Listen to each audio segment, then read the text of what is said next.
All right, let's start by reviewing a little bit and see who can remember anything from a week and a half ago or whatever it was. We talked about free enterprise and socialism.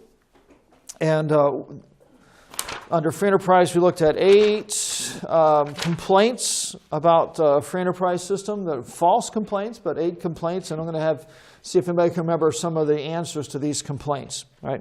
What about this? People claim that it's wrong for other people, to make a profit on somebody's misfortune. There's somebody's house falls in, and contractors show up, and they're trying to make a profit on their fortune, on their misfortune, and that's somehow immoral and wicked and evil. Profit ensures that those services are provided. Okay, so the fact that the guy makes a profit off of it means that there's going to be people there to help you.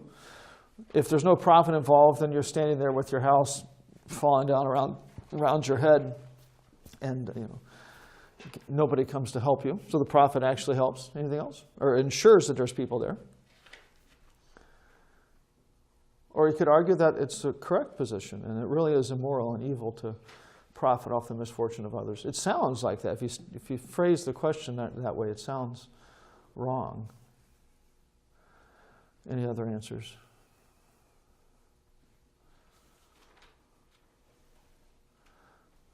Spring break is over. You're back in class. Some of you at least have expression on your face. Right now it's just this flat stares of, is this guy insane? Someone's asking me questions? I might be insane, but it has nothing to do with spring break. So. How did Dr. Ben Carson become famous and earn lots of money?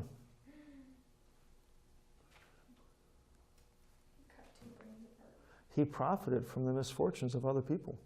Not only did he gain financial wealth, he gained fame because of it. He's a wicked, and he ran for president too. I mean, there's 3 or 4 strikes against him right there. No, if you think of doctors, auto mechanics, repairmen of any kind, all of them, they make their living off of other people's misfortune. And we don't get mad at those guys. We're glad they're there. And the fact that there's an opportunity for them to make a profit ensures that they're there. So, all right, this one I think is maybe easier. Prices are unreasonably high. In a free market, these evil entrepreneurs, Amanda back there, are just going to charge exorbitant amounts of money for her gumballs. Oh, yeah. Yeah, the gumball queen. What's the answer? Don't buy it. Don't buy them, all right? If it really is unreasonably high, don't buy it. If you think the gas stations are ripping you off, don't buy it. Okay. Usually people that bring up that complaint is they think the price, they don't want to pay the price. Right? It's not that it's unreasonably high, they don't want to pay that price. So anyway, in a free market, prices will be driven by market forces to the appropriate level. We may not be happy with it, but to the appropriate level. The market clearing price. All right, how about this one? The government is the only way to distribute goods fairly. The free market is going to skew things, and the rich will amass all of the wealth to themselves and hoard it. It'll be like Scrooge McDuck diving into his piles of gold in his vault. The government will spread it out evenly and fairly. Jacob's saying, "No, that sounds good." Okay. As long as you're in the government, Yeah, you're right. As long as you mean fair in their pockets. Right, Megan? 2 of them? Okay, it's not the government's job to distribute goods fairly. That's true from a biblical perspective. They're all sinners. They're all sinners too. Okay, we're assuming that the people that run the government are going to have no personal motivation in this. They're not going to be susceptible to bribes or anything. And that's completely crazy. Right? Completely crazy. And if you think of some of the extremely wealthy people in the past that are vilified, people like Carnegie, Rockefeller, what did they do with that money? Anybody know? Did they put it in big vaults and swim in it? They gave it away. I think it was Rockefeller gave away more money than any other single individual had ever owned in America. I think that's the right thing, if you think about that. That's how much he gave away. He's as fast as he could, he was giving it away. He couldn't find places to give it away that he trusted enough to give it all away. But anyway, so this idea of these rich people are just going to amass it and sit on it, really it's another one of those where it's never happened. They give this stuff away. Even people that aren't Christians, Rockefeller was, but people like Gates and some of these guys, they give it away. So anyway, that idea, the government distributes it fairly. At the heart of it, we have it's not the government's job, and the people in the government are also sinners. So the same problems that we have in a free market of a sin nature, we have in the government, just without the restraints of the sin nature. How about this? When capitalism is unsustainable because of scarce resources, it's going to consume all the resources and eventually will freeze to death. It'll be a race, freezing to death or starving to death. And one of those two will get us because we consume all the resources so fast. That's a shame. Enjoy the ride. Get all of yours while you can.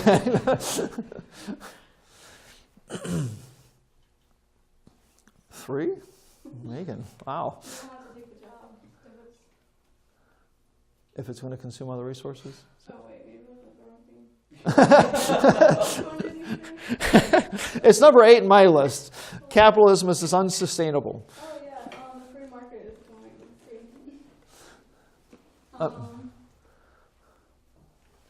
One second. Is this an illustration of that thing we talked about earlier? That if you handwrite your notes, you actually learn better? Sorry.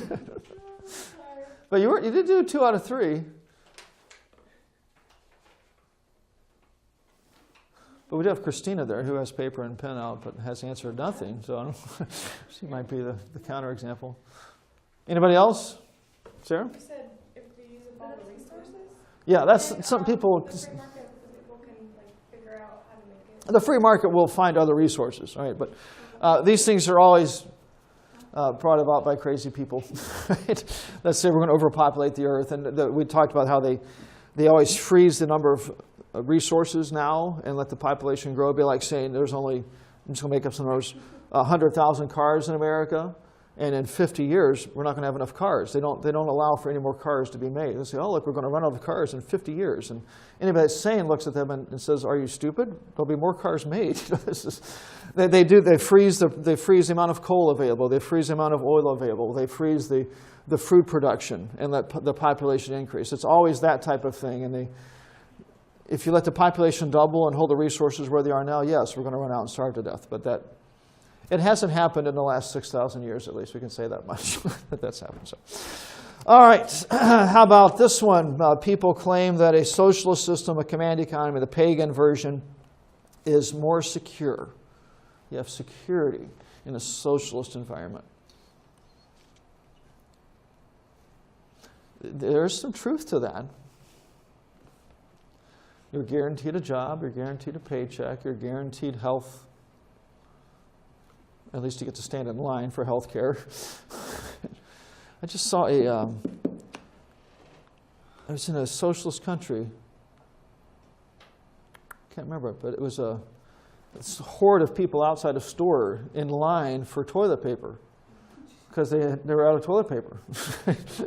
The glories of socialism right there. And a free market. There'd be somebody ready to make a profit off of that situation. And everybody has toilet paper. Security in a social system. And in prison, you get fed clothes and you work. Okay, yeah, it really is. If you think that the prisoners are much better off because they have security, then you're ready to live under socialism. That you are, in a sense, more secure, but you also are in prison.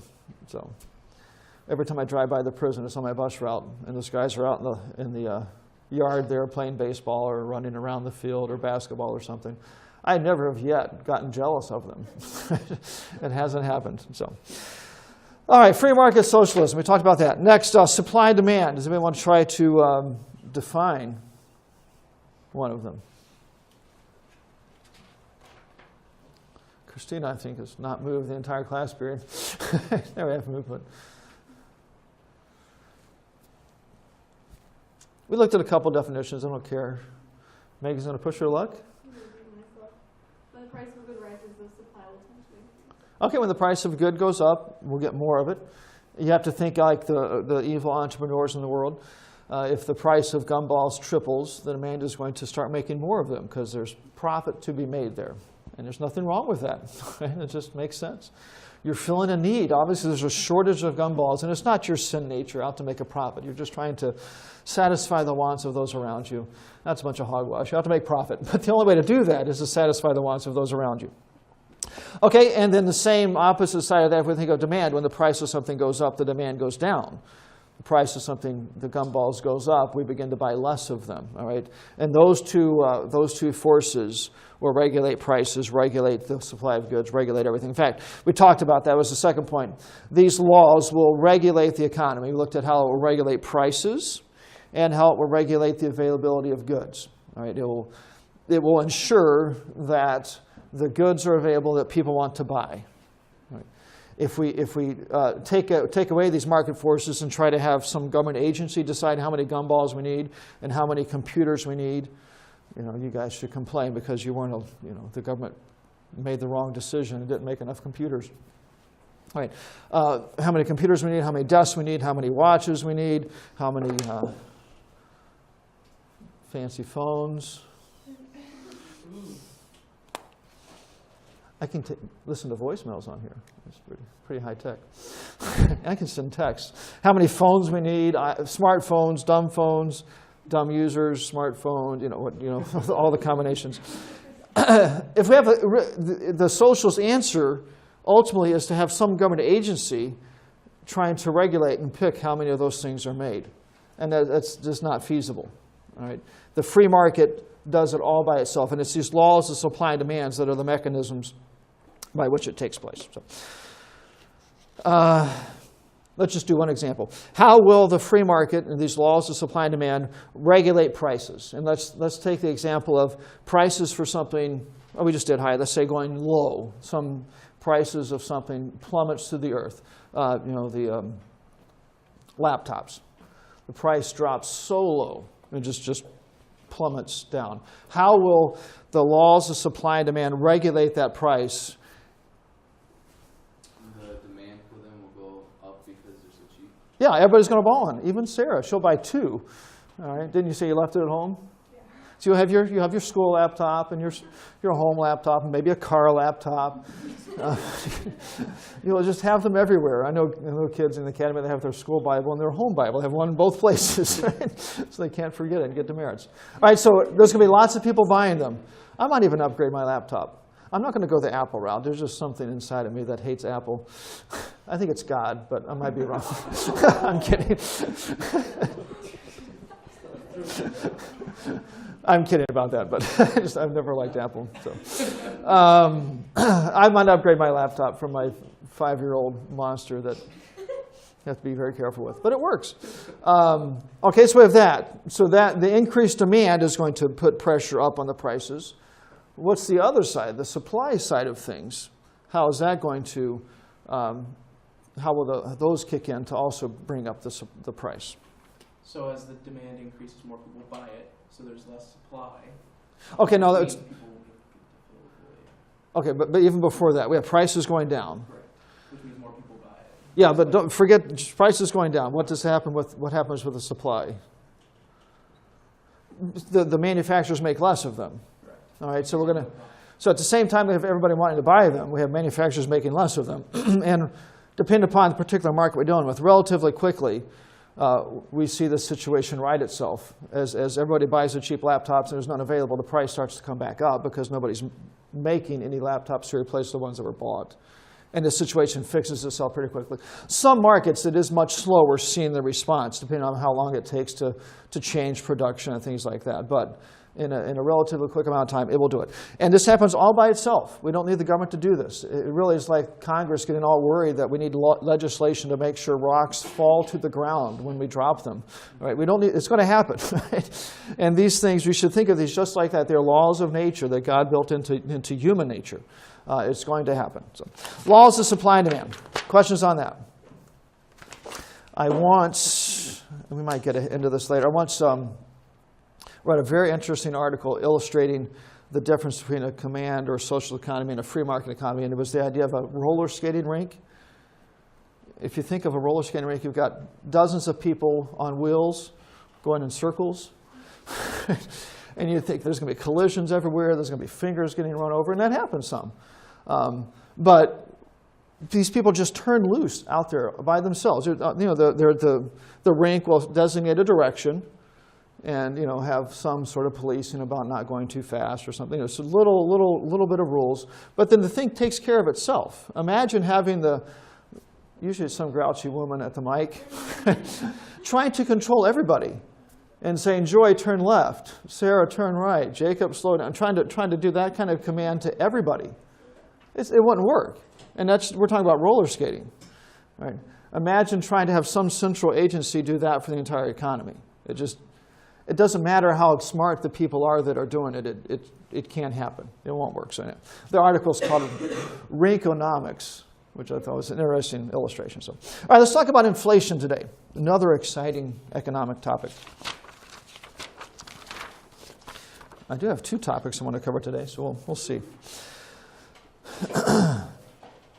All right, let me give you a definition. This is defined lots of different ways, and there's some technicalities here that we're not going to delve into. But so just a basic idea of what inflation is. This is a simple definition. An economic condition in which too much money is in circulation, causing prices to rise rapidly. Or you could just say causing prices to rise. Too much money in circulation, causing prices to rise.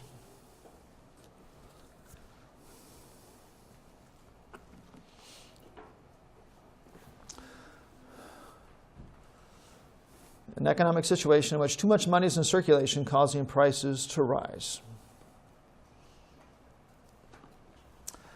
All right, imagine we beat up on Amanda long enough. Who should we beat up on next? Who's that? Davey? Davey, let's pretend he runs a food court at the mall. He owns all of the stores at the mall. It's the mall in Michigan City on Highway 20 that all the stores left. So, let's pretend there's actually a mall with stores in it. He runs the food court. And since we're doing an illustration and a hypothetical, we can put in any extra factors we want. Let's imagine that on this particular day, there is some rich guy that stands at the door and hands every person that walks in a $100 voucher for food in the food court. All right, so we are having there an increase in the money supply. All right, Davey, being the evil, wicked man that he is going to think, all right, everybody's getting $100 to spend in my food court today. I should probably make the average lunch cost $200. I was thinking $100. If everybody's got $100, we could, that then doesn't even cost them any extra money. But whatever you run, there's going to be the free market is going to cause that rise in prices. Everyone has more money to spend. Okay, or you can think of Russell Ramen. That to me is a very good example. If you've been there for the auction, when the cake goes for $50, it's worth $10. Right? There's lots of money available. That's all got to be spent that night, and so prices go up. Really, inflation is the same thing, except we have we're talking about a whole nation. We have a little bit larger scale, but it's the same idea of flooding that particular market with all kinds of money, and it's going to push prices up all across the board. Right? So that's what we're talking about. Inflation, where there's too much money, causing prices to rise. It is not technically just prices rising. We've seen places where prices go up way back after 9/11.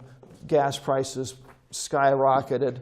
That wasn't inflation. That was other forces, demand getting cut off and other things. But when we have the money supply being increased and prices going up, that's where we have inflation. Okay, definition then, okay. Right. Second thing is some causes of inflation.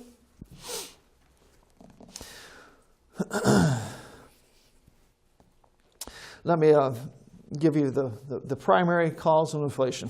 And really, to have true inflation, the only cause of inflation is government policy. Government policy. We'll look at a couple of examples of how they do it. But really, it's got to be the government doing this. If Jacob says, I'm going to cause inflation, and he begins amassing money, right? For him to amass money, he's got to take it from other people, hopefully legally. He's got to take it from other people. And he could pull all this money together and then walk into Chesterton and just begin handing money out, and we would have this little bubble in Chesterton of prices going up. But any increase we'd have here is offset by other places where the money is taken from. Right? The only entity here that can really cause inflation is the government, and they somehow have to make new money. They have to introduce new money into the situation and give everybody $100, like the rich guy at the mall giving everybody a $100 voucher. They can introduce new cash into the system and cause it. So government policy, that's at the heart of all this inflation, if it's going to true inflation. A couple of ways they can do that. One is through deficit spending. Deficit spending doesn't have to cause inflation, but this is one possibility of doing this. If the government, by deficit spending, I mean they spend more money than they bring in. So the government collects $100 in taxes and they spend $200. So they've taken $100 out of the economy and put back in $200. There's more money in the economy. Right? If the deficit spending is funded by them borrowing money from other people, then we're just circulating the money. But what happens, and what has been happening in America, is the government makes new money. They'll collect $100, they'll print another $100, and spend the $200. So there's an extra $100 in the economy. So deficit spending, in that sense, the government spending more money than they bring in. Now, our politicians are smart enough not to say that they're just printing money.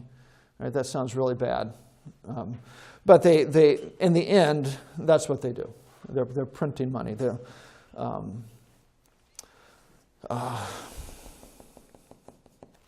I just lost the term for it. Oh, you might have heard of the phrase QE1, QE2. Anybody ever talk about it on the radio, hear them? It's quantitative easing. One was the first time where they do some fancy things to essentially print money. They're introducing fresh money into the system. That didn't work, so they did QE2. More quantitative easing. And now that's really just printing money in the end. So they fancy it up. They're not quite like Germany was after World War I, where they just started running the presses and passing out money to all the countries they owed it to. Not quite that belligerent or obvious with it, but they are, in the end, they are just creating new money and passing it out through the banks in different ways. They're distributing this money. So deficit spending, if it's done that way, will cause inflation. And it's actually... our government likes a little bit of inflation because it makes things look good. Right? Imagine if there's 5% inflation, just in time, wages are going to go up 5% a year. So some politician can say, look, when I came into office, there's been a 5% increase in wages every year. And in a sense, he's right. The number is bigger, but there's also been a 5% increase in prices every year. Or some politician can say, look, 4 years ago when I came into office, this company, since every year since I came in, there's been a 5% increase in their sales because of my policies, obviously. But it really, all it is inflation. So anyway, our government likes to have a little bit of inflation because it makes it look good. Too much inflation is very, very bad. All right, but they like a little bit of it. They like just 3-4%. What's wrong with them printing money and giving it a value? Like, what gives it the value? Like, why would that mess up the economy if they? You're saying just give it to me. I don't see how this would be bad. Well, it's going to. Like how it gives the value. It only has value because the government claims it has value. It's backed by the full faith and credit of the United States government.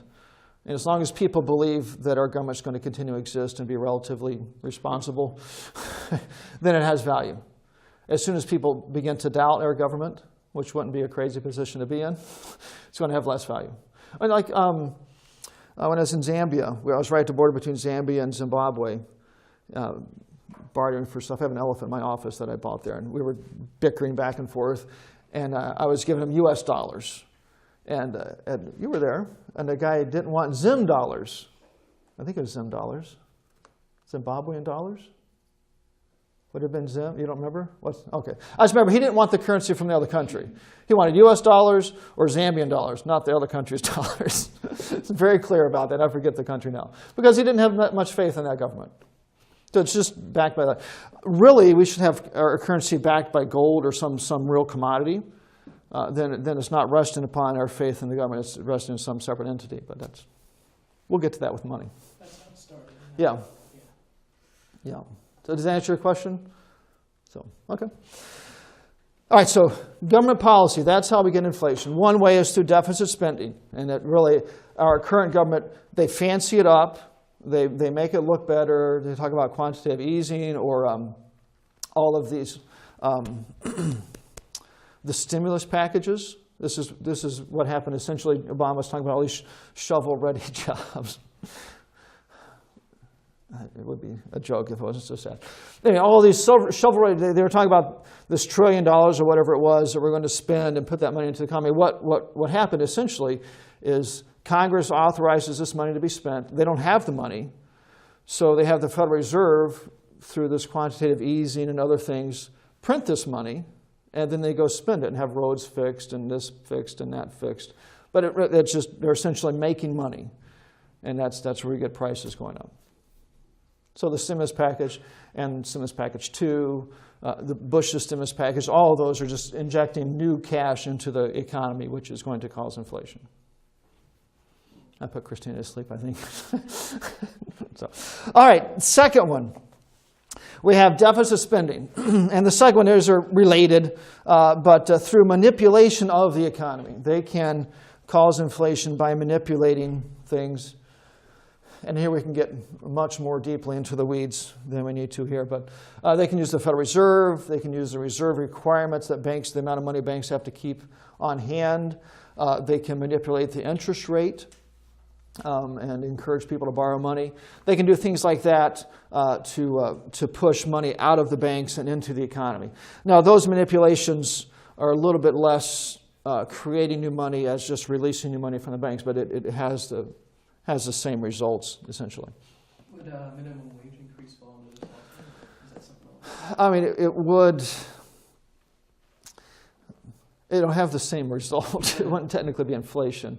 Like California, they passed a law raising it to minimum to $15 by 2012 or 2022, I think it was. They're going to bump it $1 a year. It goes to, I forget, something right away, and then it goes up $1 every year until they hit the 15, which is going to cause prices to go up. But that's not directly inflation. Yeah. Have anybody seen the picture of a McDonald's kiosk and it says, "This is a McDonald's worker at $15 an hour," or something? You're going to go and punch a screen to order McDonald's. There's not going to be someone waiting at a teller for you at $15 an hour. So. Did you see they put like a self-destruct thing in there though? They said if it tanks the economy, then the governor can strike it Back down on. for 2 years. So. Well, at least not completely insane, just partly. So, okay, so government manipulation, that is where we get inflation. Those are two just very broad categories about how we get it: deficit spending and manipulation of the economy. So here with causes, I have some secondary causes. There's other ways that we can get at least something that feels like inflation, but technically not inflation, but at least it's kind of in the same category. So some secondary causes. We could get inflation-like results when a large group of people, not fat people, but a large number of people, move into an area. I guess some fat people might cause inflation too. They would eat up all the food. But when a large number of people move into an area, we can have inflation. We can have prices going up, at least. To be very technical, inflation is prices going up because of the increase in the money supply. So we're technically not inflation, but we get the same type of thing here. If a whole bunch of people move into an area, it's going to push prices up. The particular area we're living in here is getting this type of pressure from Illinois. People from Chicago are moving into this area, and it is putting upward pressure on housing prices because of people coming in.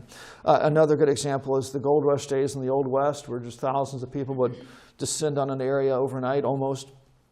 And if you ever look up some of the prices of food in those gold mining camps, I mean, it'd be like $1.50 for a dozen eggs. And, it looked like you're shopping at Jewel today because there's so much, the prices went up so high. There's so many evil, greedy people trying to make money. Somehow the gold miners, they're always pure and selfless. But the merchants that came to sell them, so if they're the evil people, I don't see it. All right, so possibly something like that could give us prices going up. Anything like that is going to be temporary. Whatever, in the gold mining camp, we have everybody moving there, so we're going to see prices spike there, at least temporarily. But wherever they move from, there's less people. So it's going to be, it's like having a big bucket of water, and you take a scoop out of this side and pour it in this side, and then saying, look, we're increasing the level of the water. And not really, you're just moving the water around. And that's all we're getting here with this as well. But you get that, at least in that mining camp, you get that feeling of prices going up. So another secondary cause, if we're going to call it that, is labor unions pushing for higher wages, which we just talked about. The Chicago public school teachers went on strike last Friday for an increase in their wages. Do we have any Chicago people? Illinois people in here? One? No, you guys are, you came to a free state. We're glad for you. What? The Chicago public school teachers, oh, that's insane. They make so much money, it's crazy, and they're on strike for more. But anyway, that labor unions pushing for higher wages. What's that? Well, I mean, look at how educated our kids are, you know? It's nice because they're doing an amazing job. It really is amazing. Amazing how they could do such a poor job with all those resources. I mean, Chicago is only up to 700 shootings this year. And I'm not joking, 700 this calendar year. Double last year's numbers. I mean, it's impressive. Maybe that's why the teachers want more money, because they feel like their life is threatened. So, all right. Labor unions. If we see, like in California, a general increase in wages, we're going to see a general increase in prices. Again, that's not technically inflation, but you get the same effect out of it. So I have all that listed as secondary causes. Sometimes people will look at those and say, look, we're having inflation. Really, it's not. To have true inflation by the textbook definition requires the government, and the government somehow printing and making new money. So, all right, next here we have causes of inflation. Let's look at some effects of inflation. We're not going to go real deep into the effects of this, but just a couple of things here that I think will be easy to see. First of all, it hurts anybody who can't keep up with the increasing prices. If you're the worker that's getting $15 an hour for standing at the screen and having the great ability of being able to push the picture of the double quarter pounder with cheese when someone says that, and find the picture of the large Coke, hit that button. You know, that's a very honed talent that requires years of practice. If you're the worker getting $15 an hour, then this is great for you, at least on some surface level. But if you're the guy on a pension that's getting $500 a month, and we see prices starting to go up, this will hurt. And there are retirees like that. My dad's getting retirement from a couple different places, but one of them is $500 a month. It doesn't matter. It's just $500 a month. It doesn't matter what's going on. So if there's a lot of inflation, that $500 a month begins to buy less and less and less. All right, so anybody that's on that type of fixed income obviously gets hurt. Okay, another effect of this is it discourages savings or investment in general.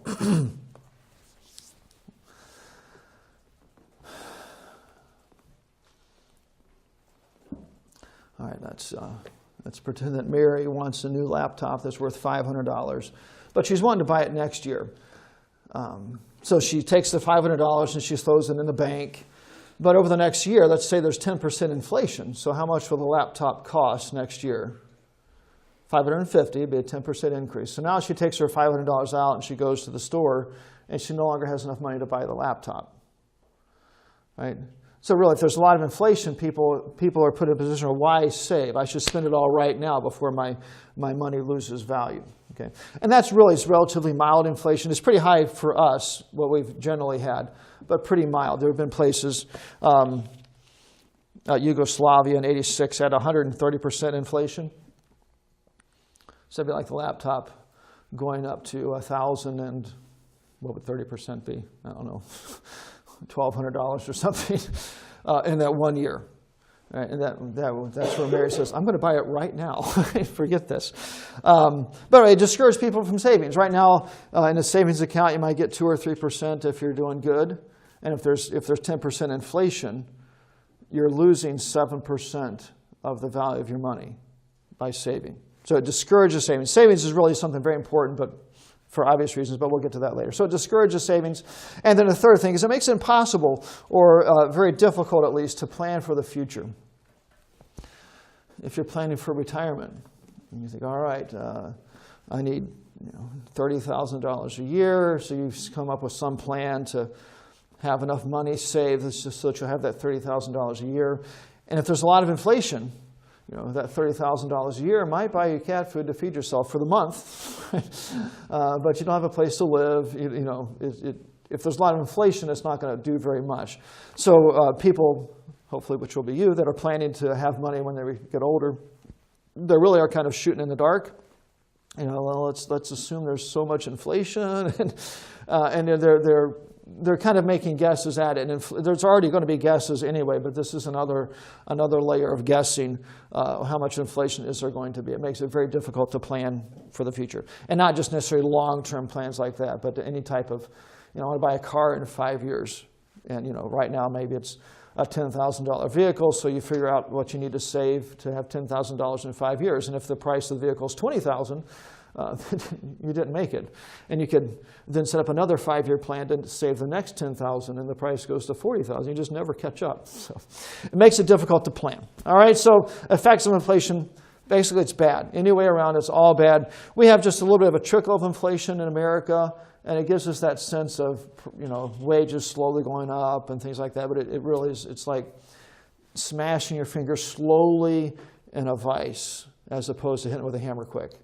Right? Either way, it gets smashed. It goes slowly in the vise. So, sound good, Sarah? Yeah, I don't want to smash my finger. Okay, some effects of inflation. Next is some remedies. What do we do for this thing? You could put here, just get the government out of the economy. That would take care of it. Let me give you some particulars. The cause was government policy, government manipulation. That is what gives us this inflation. Getting the government out would do it. But let me give you maybe some more particular things. All right, one is reducing public expenditures, reducing spending.